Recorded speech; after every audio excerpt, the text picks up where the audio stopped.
Bienvenue sur Midi 1, vous suivez Éco-Débat. La maîtrise du risque est devenue un enjeu central pour les assureurs en Afrique de l'Ouest. Aujourd'hui, avec nos deux invités, Madame Sangari Mariam, responsable commercial et marketing à Rémobile Assurance, et Monsieur Berté Yacouba, conseiller commercial en assurance, nous allons comprendre comment identifier, évaluer et prévenir ces risques au quotidien. Merci à vous d'avoir répondu à notre invitation. Merci à vous également. Merci à vous également, monsieur. Madame Sangari, Oui. comment, du point de vue commercial et marketing, identifiez-vous les risques majeurs avant même la souscription? Bien. Alors, c'est un plaisir d'évoquer un sujet assez clé pour l'économie et aussi pour le quotidien des automobilistes. Alors, du point de vue commercial et marketing, nous analysons le profil du conducteur, l'usage du véhicule et l'historique également de sa conduite.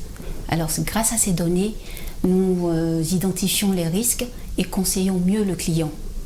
Ok. Monsieur Berté, quels outils utilisez-vous pour évaluer la qualité du risque d'un client lors de la souscription? D'accord, déjà merci, c'est un honneur d'être sur ce plateau. Déjà, il faut dire que pour ça, nous utilisons l'état de la voiture, l'âge, l'énergie et la puissance. Aussi, nous utilisons l'usage, c'est-à-dire si le véhicule est utilisé pour des fins personnelles ou des fins onéreuses. Parce que vous savez, monsieur Sou, un véhicule utilisé pour faire le commerce et puis un véhicule utilisé à des fins personnelles n'ont pas la même durée de vie. D'accord. Mais quelles sont les erreurs les plus fréquentes des clients qui augmentent leur niveau de risque? Monsieur Sou, je dirais le manque d'entretien de la voiture, manque de l'eau du radiateur, l'huile, et puis aussi, quand la vidange arrive, il faut faire quotidiennement la vidange en temps réel et à l'heure réelle. Parce que vous savez, souvent, quand la vidange arrive, le conducteur ne prend pas, peut-être par défaut de moyens, il ne fait pas la vidange et cela a des risques sur le véhicule. Aussi, il faut dire aussi le non-respect du code de la route. Parce que quotidiennement, les gens ne respectent pas, les codes de la route. D'accord. Mais quelles dispositions vous prenez en amont pour prévenir tout ça? Déjà, nous avons mis des moyens en place pour pouvoir prévenir tous ces risques. Madame Sangari, en quoi la communication peut-elle réduire les risques liés à une mauvaise compréhension des contrats? Alors, dès le départ, lorsque l'assureur est clair, transparent, pédagogique, cela permet à l'assuré de comprendre ce qui est pris en compte, ce qui ne l'est pas, comment gérer un sinistre et quelles sont ses obligations. Alors, il faut utiliser un langage moins technique, non technique, éviter les jargons d'assurance pour expliquer les garanties, expliquer les exclusions, expliquer les obligations, dans des mots courants bien sûr. Voilà, faire un questionnement, poser des questions pour comprendre les besoins spécifiques du client et par la suite reformuler pour s'assurer de tout ce qui devrait être pris en compte, voilà, avant de souscrire. Monsieur Berté, on a parlé des erreurs les plus fréquentes des clients qui augmentent leur niveau de risque, mais quelles sont les dispositions que doivent prendre ces clients? Déjà, il faut que le client même soit responsable, qu'il prenne ses dispositions et qu'il fasse quotidiennement la vidange de sa voiture, comme je l'ai dit, qu'il respecte aussi les codes de la route. Et ça, c'est très bien parce que sans le respect du code de la route, vraiment, c'est quasiment une perte totale parce que c'est pas bon. Est-ce que le risque est maîtrisé grâce au digital aujourd'hui? Oui, je dirais, parce que grâce au digital, nous pouvons contraindre un conducteur à plus de prudence sur la route, à respecter le feu et autres. Et puis aussi, nous pouvons aussi le sensibiliser grâce à des SMS, on lui envoie des SMS pour plus de prudence, comme je l'ai dit, sur la route. Pour un automobiliste qui vient de faire un accident, par exemple, qui n'est pas assuré, ou bien qui a une assurance, comment on gère ce sinistre à distance, à travers le digital? Déjà, à travers le digital, c'est... Est-ce qu'il est possible d'envoyer, par exemple, une copie de la souscription à l'assurance à distance pour pouvoir justifier quelque part de son état d'assuré face aux autorités? Oui, oui, oui. Parce que dès qu'il y a eu un sinistre, il est conseillé au conducteur de prendre... d'informer les assureurs qu'il y a eu véritablement un sinistre. Et nous, étant là-bas, nous allons checker, nous allons vérifier si réellement il a souscrit à une assurance. Et s'il souscrit réellement, il a souscrit à une assurance, il serait pris en compte si, en fonction de l'assurance qu'il a pris. S'il a pris une assurance touriste et qu'il a raison ou tort, il serait pris en charge. Mais s'il prend une assurance qui est basique, qu'on appelle quotidiennement le tiers simple, il ne serait pas pris en compte si seulement si, et il serait pris en compte si seulement si il a véritablement raison sur le sinistre. D'accord. Mais est-ce que vous pouvez nous situer la différence entre l'assurance tout risque et le tiers simple, par exemple? D'accord. Déjà, l'assurance tout risque prend en charge le véhicule, quel que soit s'il est raison ou pas, c'est-à-dire quand il a eu un sinistre, qu'il ait raison ou pas, l'assurance tout risque... Quel que soit le sinistre, la prise en charge est totale. La prise en charge est totale. Mais, je dirais, mais si ce sont des faits naturels, elles ne sont pas prises en charge. Par exemple, si votre véhicule a été emporté par une forte pluie, bon, vous ne serez pas pris en charge. D'accord. Voilà. Mais si c'est l'assurance tiers simple, il faut forcément que le client ou le conducteur ait raison. En termes de coût, comment on évalue ça? En termes de coût, oui. Qu'est-ce qui est le plus coûteux? Vraisemblablement l'assurance tourisme. Oui. Mais quelle assurance draine le plus de monde? L'assurance qui draine le plus d'assurés? C'est le tiers simple, parce que vous savez que généralement les clients n'aiment pas dépenser. Ils préfèrent ce qui est moins de coût par rapport au tourisme, alors que ce qui te rassure, ce qui te protège plus, c'est le tourisme. Ok, puisqu'il est très global. Il est très global. Madame Sangaré, quel comportement des clients influence le plus la hausse de la sinistralité automobile? Bien, alors le comportement qui augmente le taux de sinistralité, c'est d'abord la conduite imprudente. Alors, l'excès de vitesse, le non-respect du code de la route, voilà, les dépassements dangereux, l'utilisation du téléphone au volant, le mauvais entretien du véhicule, soit les pneus, les freins, l'éclairage et tout ça. Est-ce que les assurés, au niveau des différentes agences d'assurance, sont assez outillés ou sensibilisés sur ces questions que vous venez de citer? Bien, aujourd'hui, les assurés sont outillés parce qu'il y a des applications mobiles qui existent, comme l'Asasi Ama, l'application mobile de l'assuré, qui permet à l'assuré d'avoir un contrôle global sur la gestion de son assurance. Voilà. Et aussi, il y a le service client qui est à l'écoute aussi des différents assurés pour le suivi. Monsieur Berthet, et comment vous accompagnez un client pour réduire concrètement son risque au quotidien? Comme je l'ai dit, nous lui expliquerons les bonnes pratiques, c'est-à-dire entretenir son véhicule, éviter les comportements à risque et respecter strictement les conditions d'usage prévues au contrat. Et puis conduire en respectant, comme je l'ai dit aussi, en respectant les codes de la route. Mais comment vous gérez les risques d'impayés ou encore de fausses déclarations? D'accord. Pour les risques d'impayés, nous voulons mettre en place une méthode par prélèvement bancaire. Ça, c'est pour les risques d'impayés. Pour les fausses déclarations, nous allons les contraindre, à nous envoyer le PV de la police, le procès verbal de la police, signé, cacheté d'un commissaire.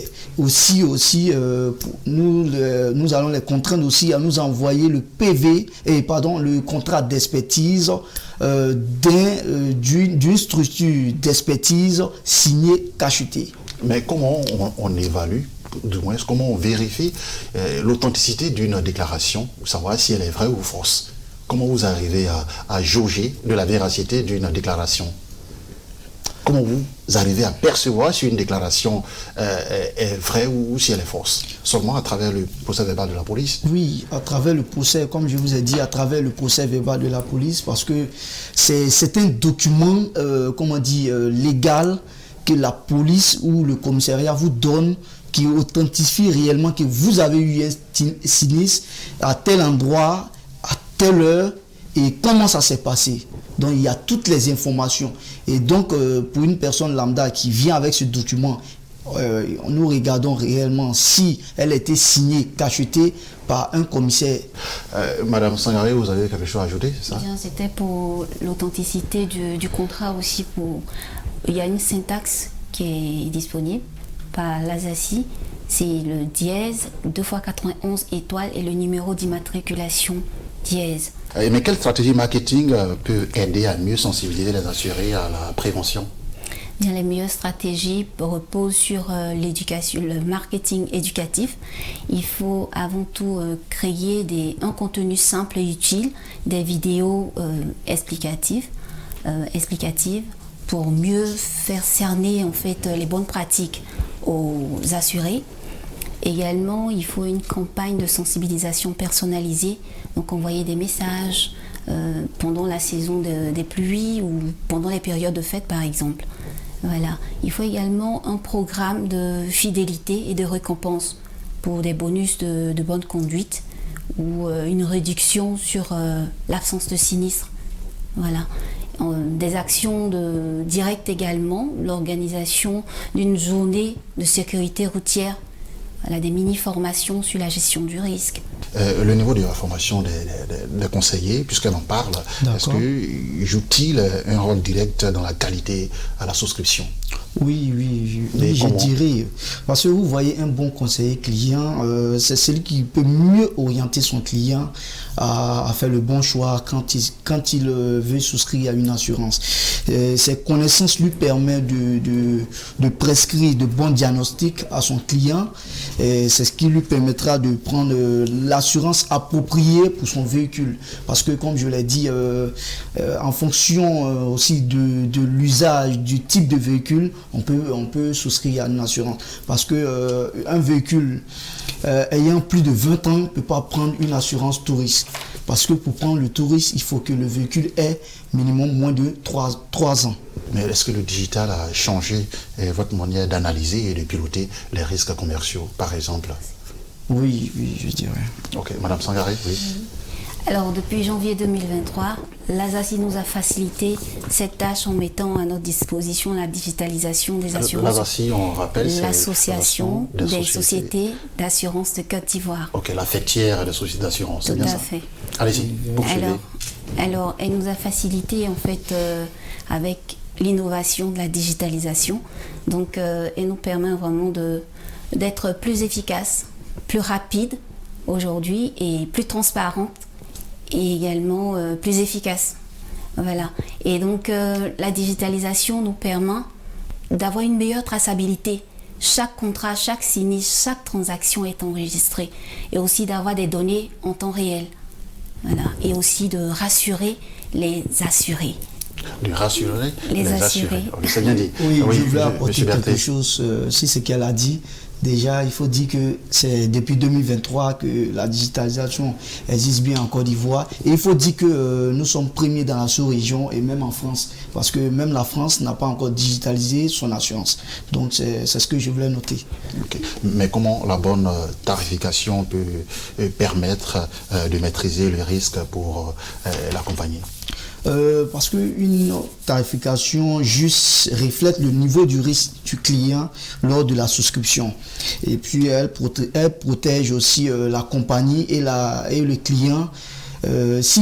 Parce que je prends l'exemple, si vous venez faire votre assurance, que moi je vous fais une fausse tarification, c'est-à-dire vous êtes à 10 chevaux et moi je mets 8. Le prix ne serait pas le même. Donc du coup, je vous vends l'assurance, mais c'est une fausse assurance que je vous ai vendue.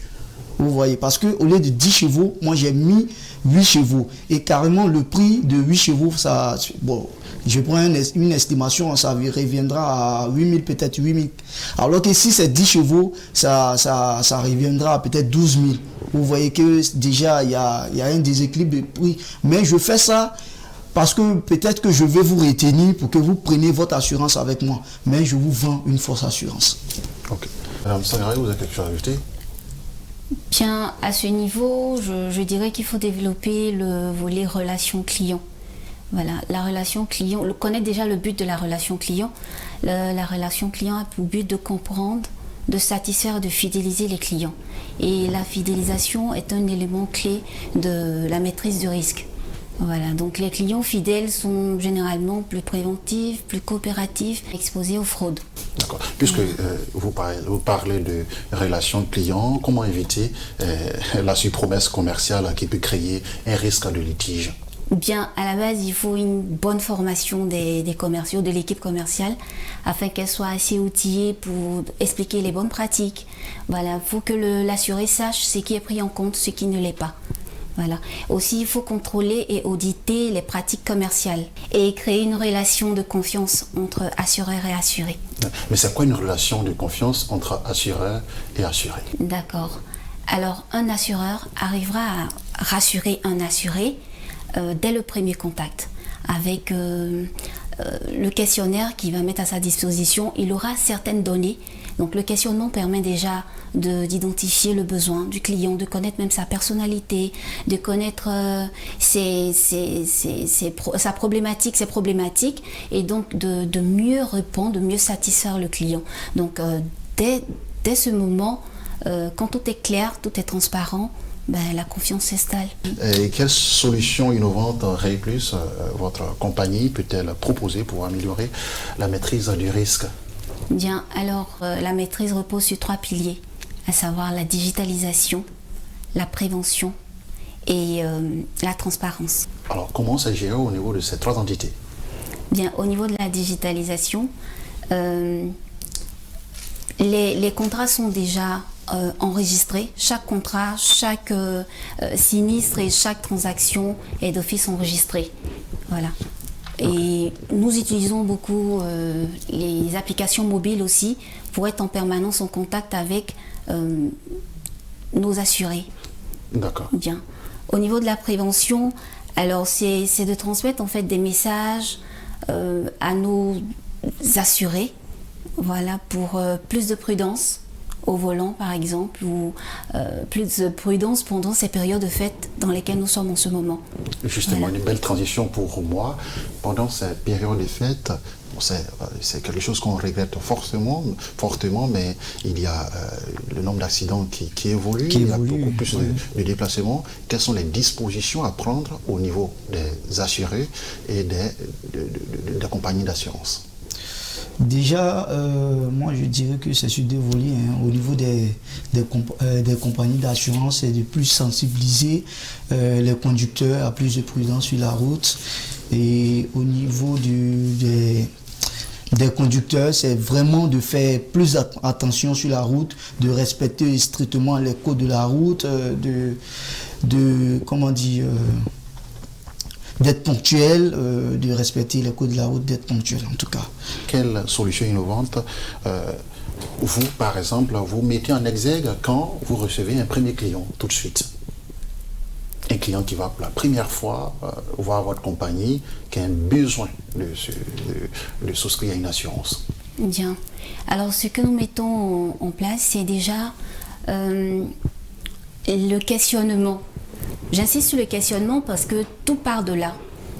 À travers les questionnaires, nous avons les données des clients et ces données, nous pouvons l'utiliser pour comprendre les besoins du client, voilà, et connaître aussi ses problématiques, cerner ses problématiques et puis savoir comment l'orienter. D'accord. Voilà. Est-ce qu'on peut avoir les lignes clés de ce questionnaire? Je retourne la question à M. Berthet. Les lignes clés, c'est de demander au client, déjà quand il vient, s'il a déjà pris son assurance ailleurs, avec une autre compagnie, à quel coût, et généralement, à quelle fin il utilise son véhicule. C'est-à-dire s'il l'utilise pour des fins personnelles ou à des fins onéreuses.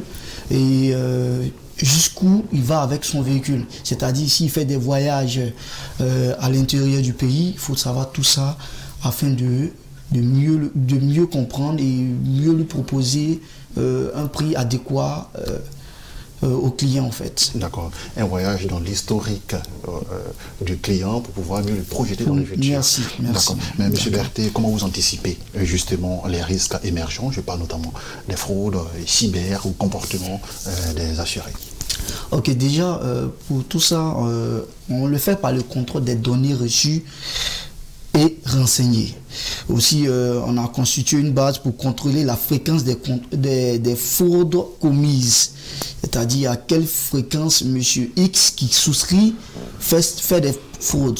Et en fonction de ça, s'il faut le sensibiliser ou l'appeler, nous rentrons en contact avec ce dernier pour le sensibiliser afin qu'il réduise notamment les fraudes qu'il fait en faisant la souscription des assurances.